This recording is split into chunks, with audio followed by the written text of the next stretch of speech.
What if the greatest threat to your soul isn't a sin you can see, but a philosophy you've already accepted? Right now, millions of people, including those who have sat in pews for decades, are being taken captive by a specific intellectual attack. It doesn't look like a rebellion.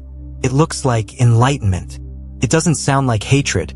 It sounds like inclusion. Have you noticed that your truth has officially replaced the truth? Have you felt the subtle pressure to edit the Word of God so it doesn't offend the modern world? If you felt that shifting sand beneath your feet, you aren't imagining it. You are witnessing a prophesied blinding. And today, we are going to expose the hollow philosophy that is quietly stealing the elect. 2,000 years ago, the Apostle Paul issued a warning that sounds like it was written for this morning's news cycle. In Colossians 2 verse 8, it says, "See to it that no one takes you captive through hollow and deceptive philosophy, which depends on human tradition and the elemental spiritual forces of this world rather than on Christ." Notice the word captive. This intellectual attack doesn't just change your opinion. It takes your spirit prisoner. The modern world calls it progressive, but the Bible calls it hollow. When we trade the absolute authority of Scripture for the shifting emotions of culture, we aren't becoming more evolved. We are becoming more blind. If your faith doesn't offend the world, it probably isn't the faith of the Bible. If this message is already hitting home, you need to be part of this community. Hit the like button to help this warning reach others and subscribe. We don't do comfortable here. We do the honest, biblical truth. To understand how this trap works in real life, you have to look at the story of a man we'll call David.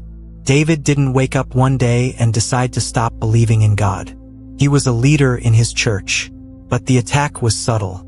It started with one podcast that suggested the Bible was culturally conditioned. Then came a book that argued God's love means he never judges. David felt enlightened.